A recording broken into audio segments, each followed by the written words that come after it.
Hello, everybody. Thank you so much for joining us. Whether you're watching this live or you are watching the replay, thank you for being here. Nice to see you. Nice to meet you if you're new to the Humane Canada world.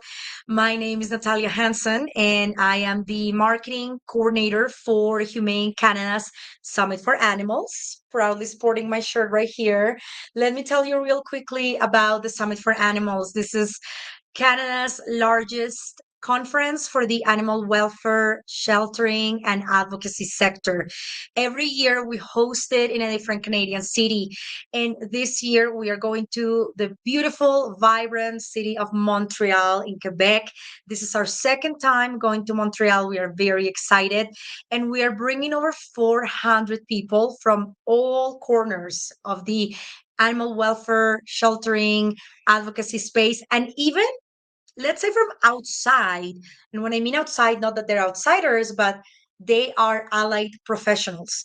We're going to get into that subject soon. So, we are doing a series of live streams with some of our Summit for Animals speakers because we want to give you a sneak peek into what the conference is about, what kind of sessions you get to hear, what kind of speakers, who are they, what are they going to talk about, what will you learn? We obviously don't want to give too much away because we want to see you in Montreal.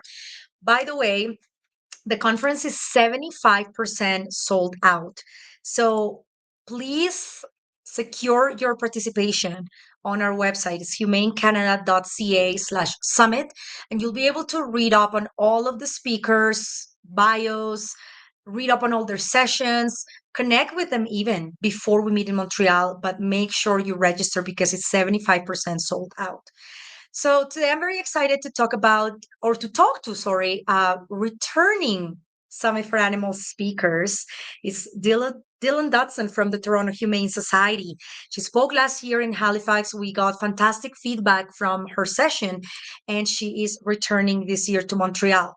So before I bring her out, let me tell you who Dillon Dodson is. Dillon Dodson is the Director of Social Work at Toronto Humane Society, a role she has carried out since 2020, helping develop innovative programs that support both people and animals. She is a dedicated leader in the field of veterinary social work, which is what we are going to talk about today. With over 15 years of experience in clinical social work across community mental health, private practice, and human shelters, she has long recognized the healing power of animals. Dillon is also the vice president of the International Association of Veterinary Social Workers, the co chair of the Canadian Violence Link Coalition, an initiative of Humane Canada, and an adjunct lecturer at the University of Toronto. In recognition for her contributions, she received the 2023 Distinguished Social Worker Award from the Ontario Association of Social Workers. Under her leadership, Toronto Humane Society has earned national recognition, including the Purple Ribbon Award for its multidisciplinary pet safekeeping program. Her work continues to bridge social work and animal welfare, creating a lasting impact on both fields. Please welcome Dillon Dodson. Hey, good morning. How are you? I am well. What a pleasure to be here, always with you, Natalia, and with Humane Canada. Thank you so much. Same.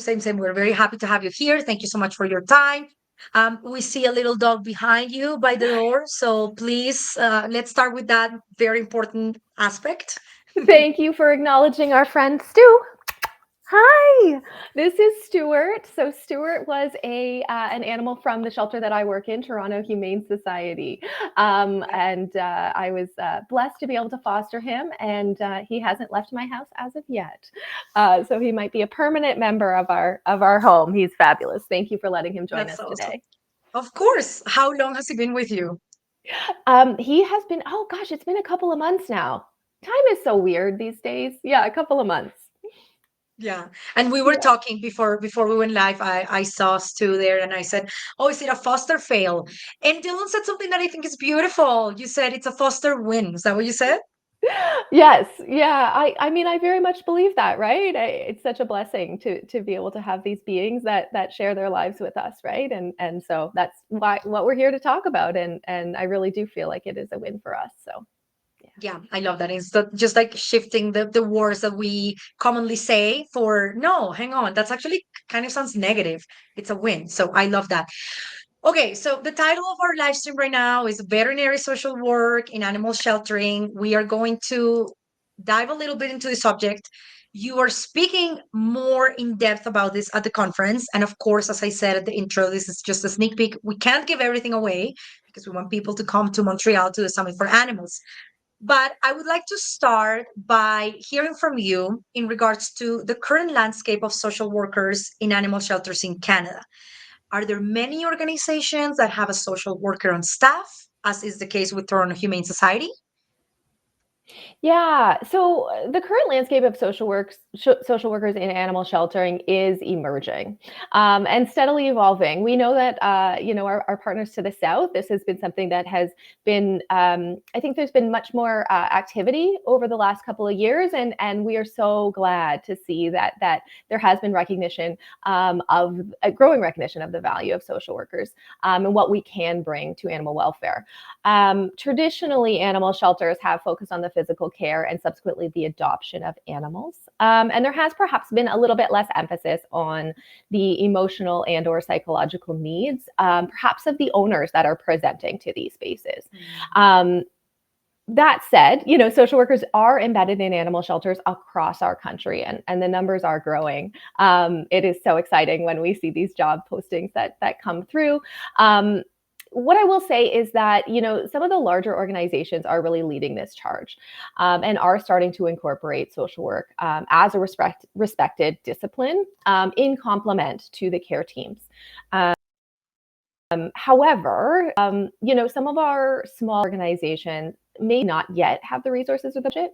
And so, animal sheltering typically receives public acknowledgement. However, that doesn't necessarily always equate to financial resources. So, um, yeah, I mean, I think in general, there is growing recognition that social workers can support organizations in bringing to light and elevating the life-saving work that is done in these spaces, and really supporting the remarkable and inspiring individuals who choose to engage in animal sheltering work and supporting them in moving towards really a culture shift in animal shelters, right? That elevates and maintains the human-animal bonds where the bonds are already present in our community. Yeah, yeah, for sure. And that's definitely a trend in animal welfare. I find, at least in Canada and the United States, it's supporting that human animal bond. I remember my very first Humane Canada conference, which was in Toronto in 2016, almost 10 years ago. And it was me getting my foot in the door in the Oh, animal wow. welfare space. I had worked in veterinary medicine before, but this was my first time going into like the animal welfare sheltering advocacy space. And one of the sessions that we had was what is the future of humane societies? It was called something like that. And it was such a new concept for me because look, this was 9 years ago, and they were talking about how they foresee or foresaw the future of humane societies and SPCAs and shelters as community hubs. And I was like, what? Like that was such a new concept for me, something that I couldn't like fathom. But resource centers for people to get assistance, for example, if at any point in their lives they found themselves struggling financially, for example, to feed their pets. I know a lot of shelters right now have food bank programs. If it's not at their location, then they have partnerships. And it looks like 9 years later, that is kind of where we are shifting towards, even with the introduction of social workers. For example, I went to college for the first time for veterinary assistant, and I did my placement at the Kingston Humane Society in Ontario. There was no such thing as a social worker. Like it was just such a foreign concept, and this was 15 years ago. So it's so neat to see how things have shifted in the sector, right? And even yourself, you didn't start as a social worker inside animal welfare. It just kind of happened, right? Yeah, Natalia, I didn't know that was your experience. Thanks so much for sharing that. Yeah, you're absolutely right. I mean, I think, when I talk with my colleagues that are in this field, it is pretty miraculous the number of us that have been doing work, whether that's through animal assisted interventions or whether that, is sort of doing emotional or therapeutic support for our colleagues who are in this field. So many of us have been doing the work before there was either sort of like a title or a phrase or a collective recognition Yeah. that really this interdisciplinary connection between vet med and animal care spaces and social work have been able to be integrated, right? And taking Toronto Humane Society for example, we know that we came about because it was recognized that animals deserve to have rights and protections. At the same time, there was also recognition that children deserve those exact same rights and protections from some of the ills and harms that were existing in those eras and unfortunately continue to exist. However, we're working towards that. And so it was really interesting. Toronto Humane Society, as an example, we started with that. I think the industries being connected, and then sort of there was a bit of siloing. But what we're really seeing is recognition that to care about animals, we have to care about the people, and to care about people, we have to care about animals and our environment, and sort of that what in our industry is starting to be recognized as One Health or One Welfare. And that's really critical. One thing that I do want to say about that, however, is that sometimes in academia and science we put these phrases on things, and we sometimes believe that they're new concepts. And I think that when we're thinking about truth and reconciliation, it's really absolutely pivotal that we're recognizing that these are not new concepts, that they might be newer to some of our westernized cultures. However, Indigenous cultures across the globe really have investments. It's built into the fibers of their very beings and their communities that there is this reciprocal impact and awareness of making sure how we engage with our world is recognized, and that there is that reciprocity between the way that we engage each other and the other beings and entities that we share the space with. So all of that to be said, we are really sort of seeing this the siloing coming back together, recognizing that animal welfare is a part of our systems. And so, the opportunity for us to be looked at as actually a social service organization is that philosophical shift. Our expertise, or our colleagues' expertise, happens to be in animal care. Just as some of our other experts in social services might have expertise in the legal system or in housing or wherever their expertise lays. But that's sort of the shift that we're seeing in animal sheltering. Imagine what it's going to be like in 10 years, right? It's so interesting. Who knows? But it's nicer that things are changing. Like, feel like long gone are those times when the humane societies or the SPCAs or shelters were seen as the dog pound, right? These scary, dark, ugly places. Even I had a live stream a couple weeks ago, about a week and a half ago, with Dr. Quan Stewart. He's the founder of Project Street Vet, and he's our keynote speaker. He's coming from the United States to headline our conference as a speaker. And he started as a county shelter veterinarian in a smaller town in California. And he chronicles how depressing and how emotionally challenging it was back then. This was about maybe 25, 30 years ago, I think. And he had to every day make his rounds and like, this one's getting euthanized, this one's getting euthanized, just because there wasn't enough space. I think back then the community wasn't as involved in, for example, fostering or other alternatives of community services where we could keep the animals out of the shelter system. And it's beautiful to see how far we've come. So it's uplifting to think of what else we can achieve within the next 5, 10 years, etc. And thank you as well for recognizing that this concept of One Health, One Welfare is absolutely not new whatsoever. Maybe new, like you said, for us westernized people, but it is a concept that's been embedded in traditional indigenous cultures for millennia. So I want to ask you, how can veterinary social workers like yourself improve outcomes for both animals and pet owners in a shelter setting? Yeah. I think, where we have had the blessing of being able to engage is we can really play a pivotal role. Whether that's sort of looking at our micro level in social work, we talk about sort of the different levels of systems that we can have influence. So we can look at our micro level work. So myself and some of my colleagues that are doing some of this work are able to engage with pet owners on sort of that frontline level. So whether that's working, providing some support in terms of like surrender diversion, right? If people are presenting to surrender their animals, and engaging in a conversation, a really curious conversation about what's getting in the way, right? What's interrupting, what seems to be a really important being in your family, and being able to have some of those conversations, and then subsequently, because of sort of our community awareness, we're able to perhaps do some service navigation to help them be able to maintain the bond with their animal rather than having to sever that bond. There might be grief support. Sometimes animals are the longest standing relationship that we've had. And so when we lose that connection, when that bond is broken, we absolutely go through a place of grieving and mourning. It might be crisis intervention services when individuals are experiencing, stress or overwhelm. But the other thing that, is also really important is some of the work that I do and my other colleagues is also looking at sort of, those larger, so, in our meso, we might be looking at program development or service program or service development conversations with the knowledge keepers in our communities and saying like, hey, what are the things that are important to you? Where are you seeing gaps? And then working to try to see if there's partnership that we can come together and saying, we have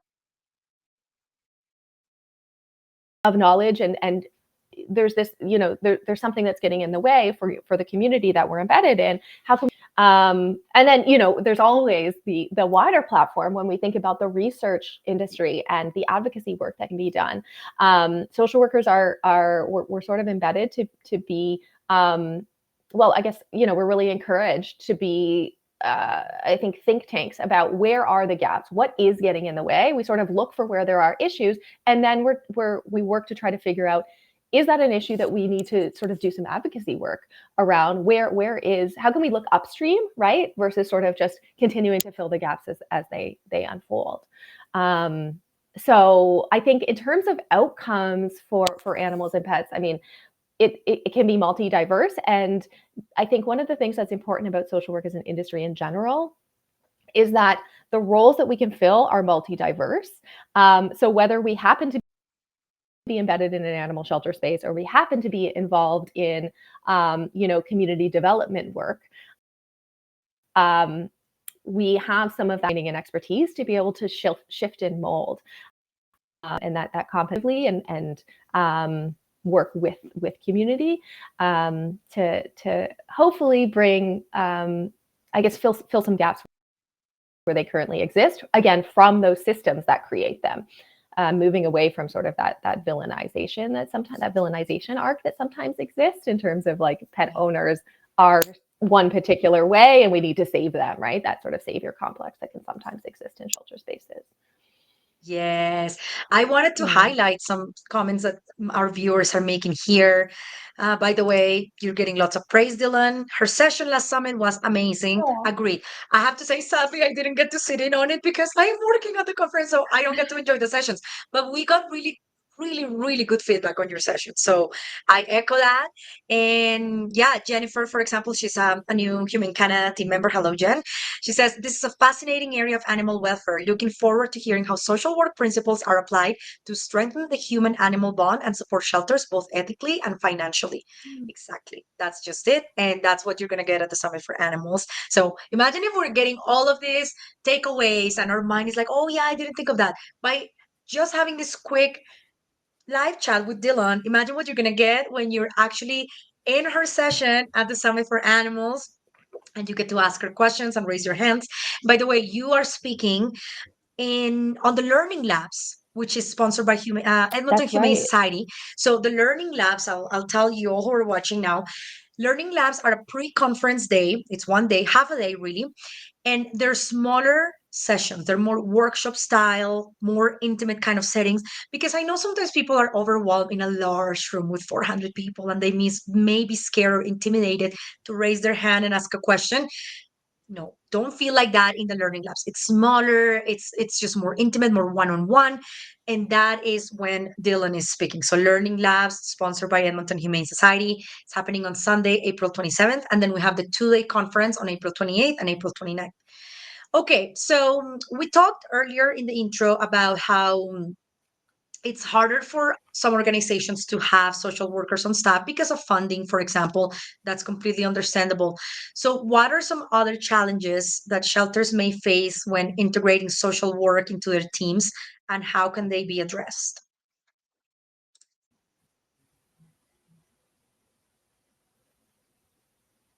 Oh, hello. I'm so sorry. I think I there was just a bit of a connection issue. Could you would you repeat the question? I'm Yes, so sorry, Natalia. that's okay, no worries. So, the question is, what are some challenges that shelters may face when integrating social work into their teams, and how can they be addressed? Thank you. Yeah, that's a good one. And I think one that we have to strategically think about, because whenever we bring something that's maybe new, a little bit new or a little bit different, there is absolutely naturally going to be, some barriers. And I think I would say one of the barriers that I hear, when I'm talking with some of my colleagues is perhaps a lack of understanding about the role. I think sometimes there's enthusiasm, like absolutely, this is so exciting. I know that this is something that we need, but sometimes the operationalizing of what does that actually mean? What does that look like? What does it feel like?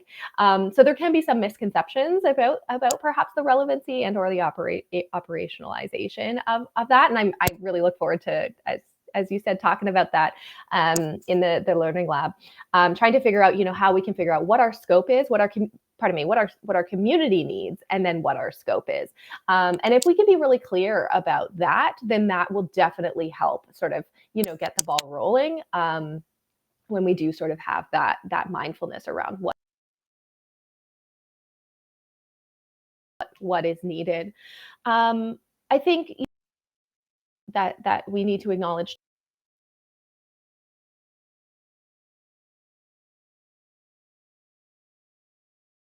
too is that we are a different discipline, right? And values and ethics. However, again, the way that we operationalize and some of our ethics and our the ethical standards that we have, there might be some negotiation that we need to sort of just have those discussions really transparently with our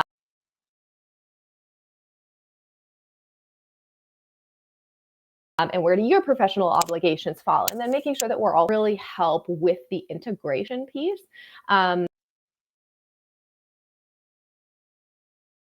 So that social work is looked at as a complement to I think, I mentioned this before, but, one of the other difficulties that I think does exist is, it to have social work embedded in a space does require a bit of a philosophical shift, perhaps from the traditional functioning of sheltering.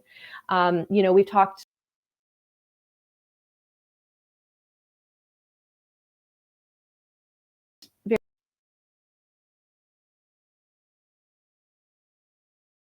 very briefly about potentially the impacts of colonialism in this, um, and being really transparent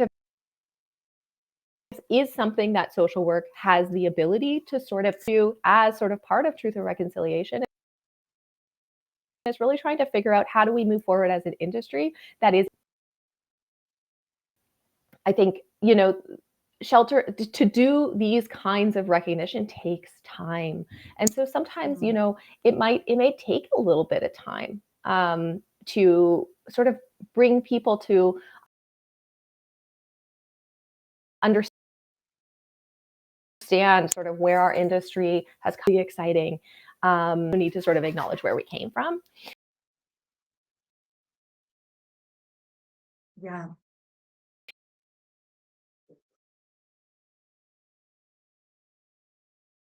And that can be hard. That can be hard. And some of us are sort of some organizations Are you and going to talk about this as well in your session at the Summit some for of that work. Animals? Or, And the final thing I would say is that leadership is really critical, right, in creating the sorry, I think there foundation was a for how lag social between work us. I takes place. apologize. I feel like I cut you off. I'm so sorry. No, I'm sorry, Natalia. I apologize if that's on my end. No, please No, carry on. that's okay. I was going to say you're talking about this and kind of like tips, strategies, etc. Is this something that you're going to talk about as well in your session? Or if someone who's watching this live stream and says, hey, I work at XYZ Humane Society, and I would love to implement a social work program or bring on a social worker, and they want to learn more, will they hear this in your session? Or is this something where maybe they can just have a conversation with you outside of the session? Yeah, I mean, I think it definitely everything that I'm bringing today are, as you said, little snippets of what we're going to talk about, and so definitely what sort of social work looks like in animal sheltering, why it might be helpful to your community, meaning your internal community as well as your external community, the outputs. We're going to talk about that. We're going to talk about the barriers that in my experience have presented or what I've learned from my colleagues on both sides, right? And then try to think about like how can we mitigate some of those barriers. So we're going to talk about all of those things and how there is not just emotional and psychological benefits to it, but literally the financial component, right? So if we're putting a financial Mhm. investment into expertise as business, right? And dollars have to make sense as well. So how can we make sure that this is going to be a value add? Um, Absolutely. Yeah. I'm very excited, and I'm excited to invite participation. As you said, in the learning days, they really do invite that opportunity to have some live conversation.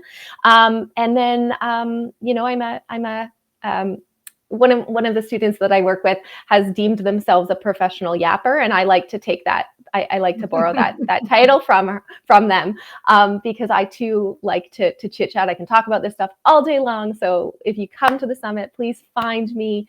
Um, we look forward to talking about this. And I think if I can add as well, you had mentioned our role, the International Association of Vet Social Workers. Yes. And so we, as the association, will actually be at the summit as well and have a booth. And so we can talk about the global work that is also happening, right? We can talk about what's happening in Canada and what's happening across the globe. Yeah, I look That's forward amazing. So to. you're going to be a busy bee at the conference because you're speaking, you're attending other sessions, I'm assuming, you're managing the booth. You'll be busy, but there are a lot of opportunities for our attendees to connect with you because they'll see you on the stage, they'll see you around, they'll see you at the booth. And like you said, you love chatting. Clearly, you're very passionate about the work you do. You're very passionate about social workers integrating into animal welfare, into animal sheltering. So I can tell that you can talk about this happily all day long. And that's a beautiful thing as well about our conference is that there really isn't a difference between the speakers are here and the rest are here and you can't talk to them. No, at the end of the day, the speakers are attending themselves too.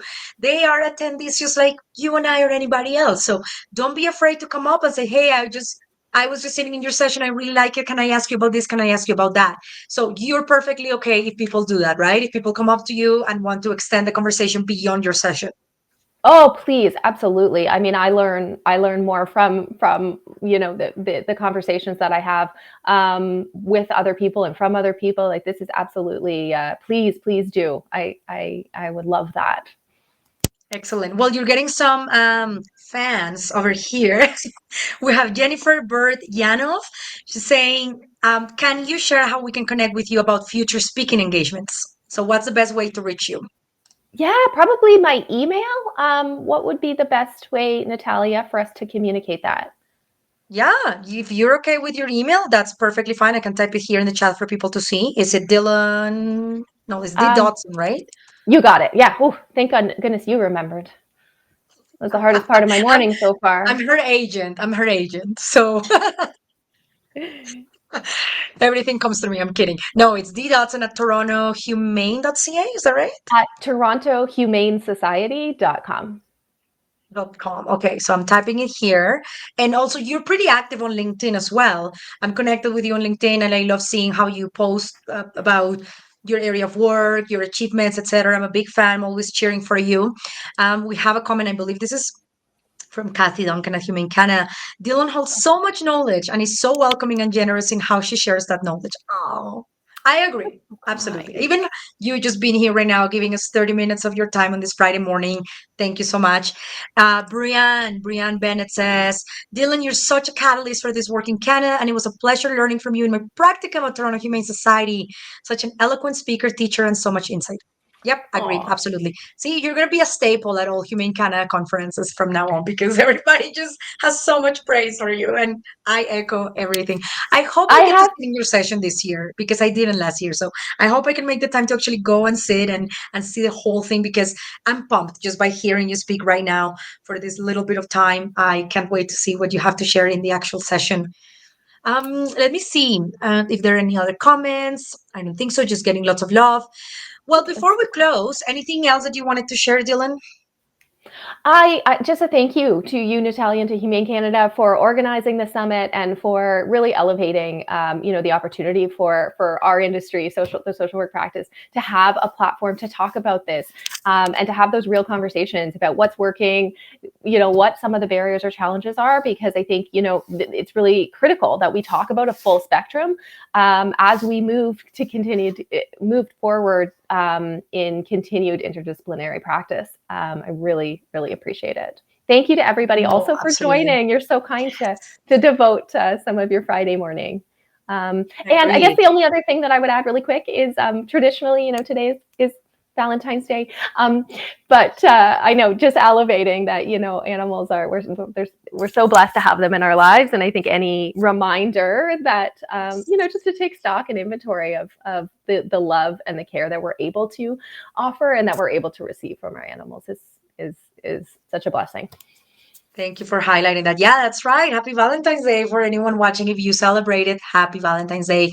And like you said as well, in closing, is it's really just talking about the opportunities and the challenges because it's not just staying stuck in a problem, but figuring it out. And a great way to figure it out is by coming together and coming together from different sectors or from different parts of the country. We have attendees coming from literally all corners of Canada. We have people coming from Yukon. We have people coming from BC, from Quebec, from Ontario, from Alberta. Almost every single province and territory, almost each one has representation at the Summit for Animals. We also have attendees coming from the United States, as far as Australia. Can you believe that? We actually had someone registered from France. Really cool. So we're becoming more international now, Humane Canada Summit for Animals. So as I said, the conference is 75% sold out. Please make sure you ensure you have your spot. You can register at humanecanada.ca/summit and you can go on the website, read up on, we have 105 plus speakers, one of them being Dillon herself. You can read up on all the sessions. We have 10 educational topics. We have community and shelter medicine. We have innovative practices. We have marketing, leadership, wild and farmed animals. There's a wide array of subjects that are pertaining to animal welfare in different aspects. So there is something for everybody. Make sure you go see it. Well, Dylan, thank you so much for your time. It's been a pleasure chatting with you. I can't wait to see you in Montreal in just 2 months. Just over 2 months. It's going to go by very fast. I mean, think about it. 2 months ago, it was Christmas. What? What's going on? Where's time going? I don't get it. So, in 2 months, we are going to get ready to be in beautiful Montreal. Thanks for your time. Thanks for everybody. Thanks to everybody for watching. And have a great day, a great weekend, and stay safe, everybody. Take care. Bye bye.